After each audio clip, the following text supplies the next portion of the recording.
Start చేయొచ్చా? ఈరోజు media సమావేశంలో నాతో పాటు రాష్ట్ర బీజేపీ ఉపాధ్యక్షులు రఘునాథరావు గారు కూడా ఉండటం జరిగింది. ఈరోజు మీడియా సమావేశం ప్రధానంగా ఏంటంటే యావత్ భారతదేశం, యావత్ ప్రపంచం ఈరోజు మోడీ గారి యొక్క సప్త సూత్రాలు, సప్త పరివర్తన, ఎట్లా భారతదేశ ఆర్థిక వ్యవస్థను కాపాడుకుందాం, ఎట్లా ఏదైతే అంతర్జాతీయంగా జరుగుతున్నటువంటి యుద్ధాలు, గల్ఫ్ మరియు రష్యా యుక్రెయిన్ యుద్ధాలు ప్రపంచం మీద, భారతదేశం మీద ప్రభావం చూపెడుతున్నాయి. మన ఆర్థిక గతి అంతిమ లక్ష్యం అమృత్ కాల్లో భారతదేశం అభివృద్ధి చెందిన డెవలపింగ్ నేషన్ నుంచి డెవలప్డ్ నేషన్గా మారాలి. అదేవిధంగా మన యొక్క గ్రోత్ రేటు కుంటుపడొద్దు. ఇవన్నీ ఆలోచించి మోడీ గారు మన సికింద్రాబాద్ పరేడ్ గ్రౌండ్లో జరిగినటువంటి సభలో మరియు ఇతరత్రా కూడా ఒక సప్త సూత్రాలు, సప్త పరివర్తన, ప్రజల నుంచి సప్త పరివర్తన ద్వారా భారతదేశ అగ్రగామి ఆర్థిక వ్యవస్థగా కాపాడుకోవటానికి చెప్పడం జరిగింది. దాన్ని మీ ద్వారా ప్రజలకు వివరించడానికి రాహుల్ గాంధీ లాంటి ఎప్పుడు ఒక భారతదేశ ప్రగతికి శల్య సారథ్యం అడ్డంగి సైంధవులాగా అడ్డుపడుతున్నటువంటి వారి భక్తులకు జ్ఞానోదయం కలగటానికి చేస్తున్నటువంటి ఈ యొక్క మీడియా సమావేశం. ప్రధానంగా ఈరోజు భారతదేశం ఎంత అభివృద్ధి చెందినా, భారత ఆర్థిక వ్యవస్థ ఎంత డెవలప్ అయినా కూడా మన ప్రధాన ప్రాబ్లం ఏంటంటే రూపీ వాల్యూ తగ్గడానికి ప్రధాన ప్రాబ్లం ట్రేడ్ డెఫిసిట్. అంటే ఈరోజు భారతదేశం నుండి ప్రతి సంవత్సరం $700 బిలియన్ ఇంపోర్ట్ దిగుమతులు అవుతాయి. అదేవిధంగా భారతదేశం నుండి దాదాపు $400 బిలియన్ ఎగుమతులు అవుతాయి.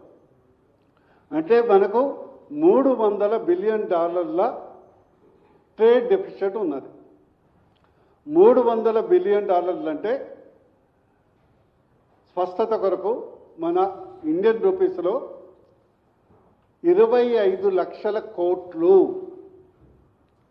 అంటే ప్రతి సంవత్సరం మనకు 25 లక్షల కోట్ల ట్రేడ్ డెఫిసిట్ ఉంది.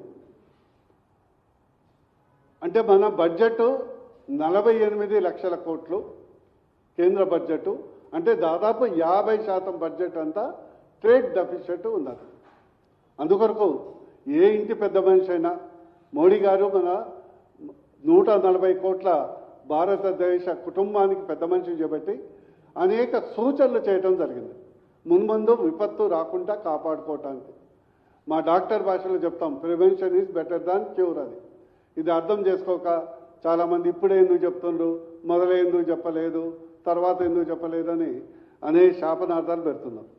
ఈరోజు మోడీ గారు ఏం చెప్పడం జరిగింది, 7 అంశాలు ఈ ట్రేడ్ డెఫిసిట్ తగ్గడానికి 7 అంశాలు మనకు సూచించడం జరిగింది. ఒకటి, ఏడాది పాటు, ఒక సంవత్సరం పాటు బంగారం కొనటం ఆపండి, డిలే చేయండి అని చెప్పడం జరిగింది. తర్వాత కొనొద్దని చెప్పలే, ఏడాది పాటు. 2, పెట్రోలు డీజిల్ వాడకం తక్కువ చేయండి. 3, వర్క్ ఫ్రమ్ హోమ్, ఇంటి నుంచి పని చేయండి వీలైనంత వరకు. అదేవిధంగా నూనె తక్కువ, ఆరోగ్యం ఎక్కువ. ఇది గతంలో కూడా చెప్పాడు మోడీ గారు. మన్ కీ బాత్లో 10% ఆయిల్ రిడక్షన్ చేయమని చెప్పడం జరిగింది. అదేవిధంగా ప్రకృతి వ్యవసాయం, ఆర్గానిక్ ఫార్మింగ్, అండ్ స్వదేశీ మొద్దు, విదేశీ వద్దు. స్వదేశీ ముద్దు అంటే అండర్వేర్ దగ్గర నుంచి లగ్జరీ కార్ దాకా స్వదేశీ ముద్దు, విదేశీ వద్దు. ఇంకోటి, ఫారెన్ టూరిజం, డెస్టినేషన్ వెడ్డింగ్స్ విదేశాల్లో, అది తక్కువ చేయమటం. 7 సూత్రాలు సప్త పరివర్తన చెప్పడం జరిగింది. ఎందుకు చెప్పారు మీకు గణాంకాలతో, స్టాటిస్టిక్స్తో మీ ద్వారా ప్రజలకు విజ్ఞప్తి చేస్తున్నాం. ఈరోజు మనం బంగారం తీసుకుంటే బంగారము మన ప్రపంచంలో చైనా తర్వాత అత్యధికంగా 800 టన్నుల బంగారం మనం దిగుమతి చేసుకుంటాం. 800 టన్నులు అంటే దాదాపు 5 నుంచి 6 లక్షల కోట్ల బంగారం మనం దిగుమతి చేసుకుంటాం. దేనికి దిగుమతి చేసుకుంటాం? ఇందులో 95% పర్సనల్ యూజ్, అంటే ఇంట్లో ఆభరణాలకు మాత్రమే. అది ఇండస్ట్రీ యూజ్కి కాదు, ఫైనాన్షియల్ ఇన్వెస్ట్మెంట్కి కాదు, లేకుంటే మార్కెట్ క్యాపిటలైజేషన్ కాదు, లేకుంటే ప్రభుత్వ గోల్డ్ నిల్వలు పెంచడానికి కాదు, ప్రైవేట్. అదే చైనా మనకు కూడా ఇంపోర్ట్ చేస్తుంది, మనకంటే 200 టన్నులు ఎక్కువ. కానీ చైనా ఇంపోర్టు పర్సనల్ యూజ్ కొరకు కాదు, China industrial use, market capitalisation, national bank capitalisation ద్వారా వారి కరెన్సీ సపోర్ట్ చేయడానికి చేస్తుంది. ఇది తేడా. ఈరోజు దాదాపు 5.5 నుంచి 6 లక్షల కోట్ల మనం అంటే $70 బిలియన్ బంగారం మనం దిగుమతి చేసుకుంటున్నాం. ఆల్రెడీ మన భారతదేశంలో 35 టన్నుల బంగారం ఉంది. 35,000 టన్నుల బంగారం ఉంది.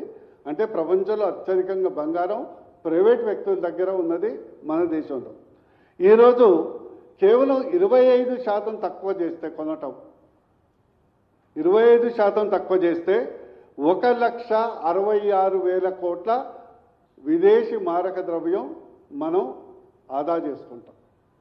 50% తక్కువ చేస్తే కొనటం బంగారం 3,30,000 కోట్ల ఆదా చేసుకుంటాం ఫారెన్ కరెన్సీ.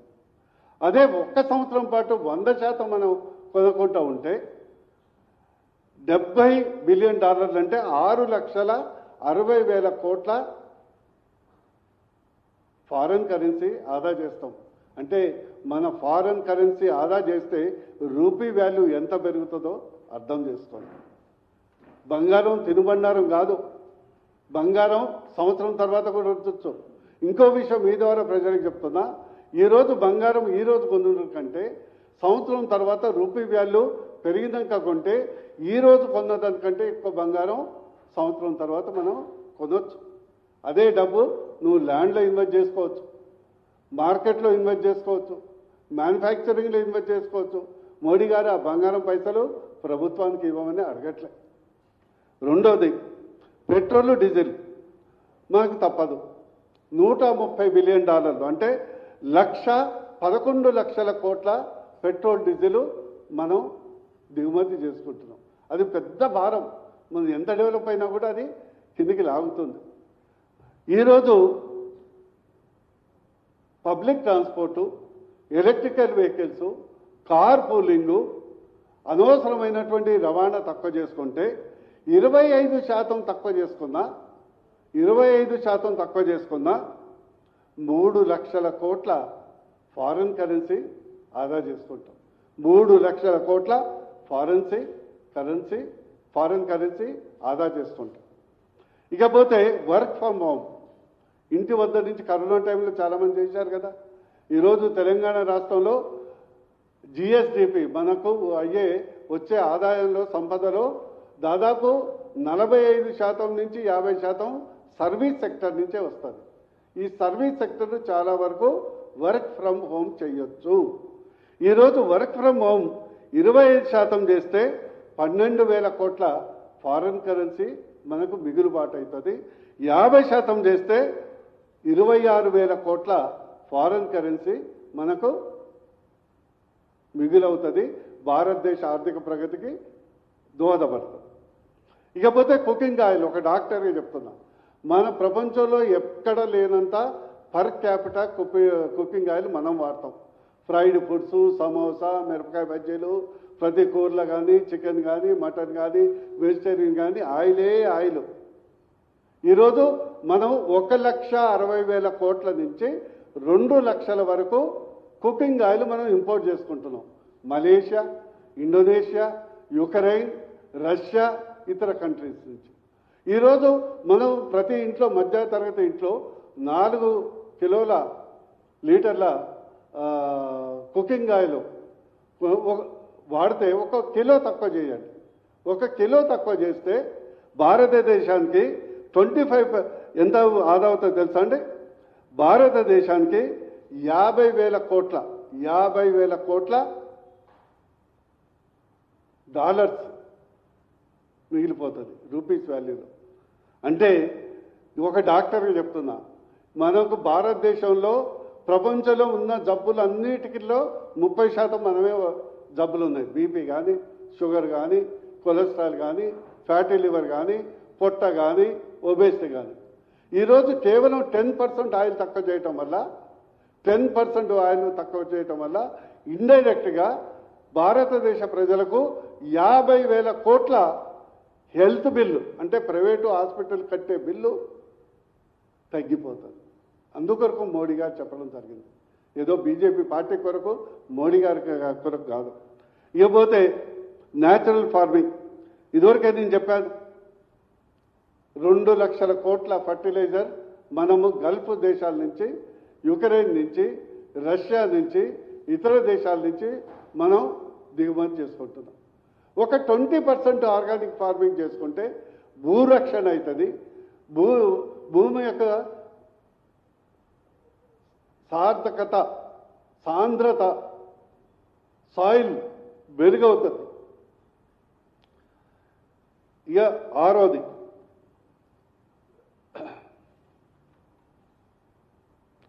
స్వదేశీ ప్రోడక్ట్స్. ఈరోజు స్వదేశీ ఎందుకంటున్నామంటే ఏదో ఒట్టటి కాదు. ఈరోజు స్వదేశీ అంటే అండర్వేర్. మీకు ఒక ఎగ్జాంపుల్ చెప్తా.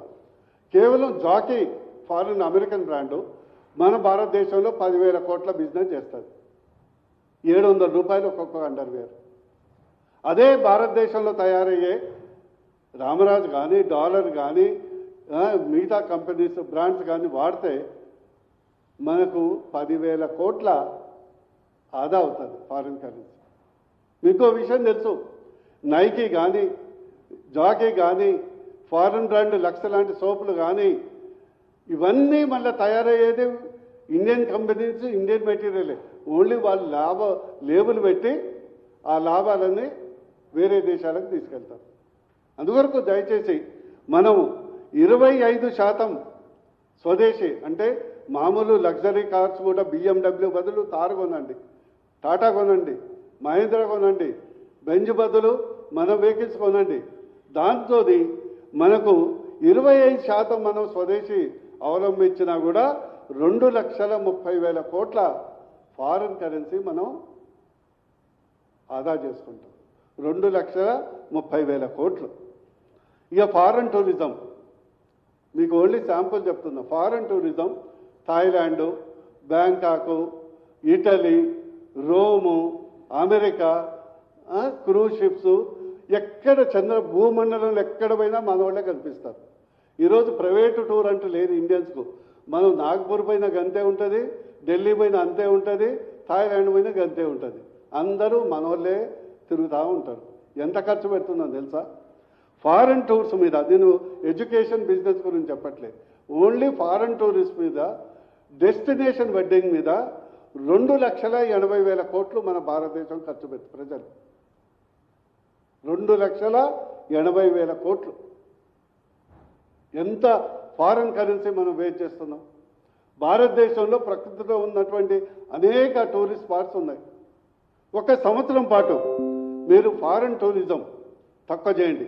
20% తక్కువ చేస్తే 70,000 కోట్లు, 50% తక్కువ చేస్తే 1,40,000 కోట్లు, 100% తక్కువ చేస్తే 2,80,000 కోట్లు మనం foreign exchange, foreign currency save చేస్తాం. మనం అగ్రగామి దేశంగా నిలుస్తాం. అందుకొరకు నేను చేసే విజ్ఞప్తి, కేవలం 25% చేసినా కూడా మనకి 25 లక్షల ట్రేడ్ డెఫిసిట్లో 8,43,000 కోట్ల ఫారెన్ ఎక్స్చేంజ్ ఫారెన్ ఎక్స్చేంజ్ మనం ఆదా చేస్తాం. భారతదేశం రూపీ వాల్యూ పెరుగుతుంది. ఇంకో విషయం, బంగారం సెంటిమెంట్ చెప్తున్నా. చిన్నప్పటి నుంచి నేను చెప్పేది ఒకటే, నమ్మేది, భూమిని నమ్ముకున్నోడు చెడిపోయినట్టు ప్రపంచ చరిత్రలో లేదు. బంగారం మీద investment always gives 6 to 8%. Land మీద ఇన్వెస్ట్ చేసుకుంటే అదే పైసలు 12% నుంచి 100% పెరిగే అవకాశం ఉంటుంది. 12% నుంచి 100% పెరిగే అవకాశం ఉంటుంది. Invest smartly. గోల్డ్ కొనండి, అది ఒక 1 ఇయర్ తర్వాత కొనండి, ఒక 6 మంత్స్ తర్వాత కొనండి. అదే మనీ మీరు గోల్డ్లో ETF, SGF, special gold bonds ఉన్నాయి, దాంట్లో ఇన్వెస్ట్ చేస్తే దీనికంటే 2% ఎక్కువ వస్తుంది. ఓ సంవత్సరం తర్వాత అటు అమ్ముకొని మళ్ళీ గోల్డ్ కొనుక్కోవచ్చు. అప్పటి వరకు రూపీ వాల్యూ పెరుగుతుంది, గోల్డ్ వాల్యూ తగ్గుతుంది. అందుకొరకు మీ ద్వారా చేసే విజ్ఞప్తి, ఈ యొక్క కాంగ్రెస్ పార్టీ ఇతర అపోజిషన్ నాయకుల యొక్క విపరీత అర్థాలు పక్కన పెట్టి మీరందరూ పాటించాలని. ముగించే ముందు మోడీ గారు ప్రాక్టీస్ వాట్ యు ప్రీచ్ అంటే మనం చెప్పేది మొదలు ఆచరించాలి. అది మోడీ గారు అంత సెక్యూరిటీ రిస్క్ ఉన్నా కూడా ఆయన కాద్వాయి 2 కార్స్కు పర్మిషన్ చేసిండు. అందుకొరికి భగవద్గీతలో ఒక శ్లోకం చెప్పి ముగిస్తా. యథా యథా యథా యథా శ్రేష్ఠ ఆచరతే తథా తథా జన అనువర్తతే అంటారు శ్రీకృష్ణుడు. అంటే శ్రేష్టమైన పురుషులు ఏదైతే అనుసరిస్తారో అది ప్రజలు అనుసరిస్తారు అని. అందుకొరకు ముఖ్యమంత్రులు, మంత్రులు, టాప్ లీడర్సు, ఈవెన్ లీడర్సు మరియు కేంద్ర మంత్రులు అందరూ పాటిస్తే ఖచ్చితంగా ప్రజలు కూడా పాటిస్తారు. మన దేశం ఆర్థికంగా బలోపేతం అవుతుందని మీ ద్వారా ప్రజలకు తెలియజేస్తూ ముగిస్తున్నా. జై హింద్, జై తెలంగాణ.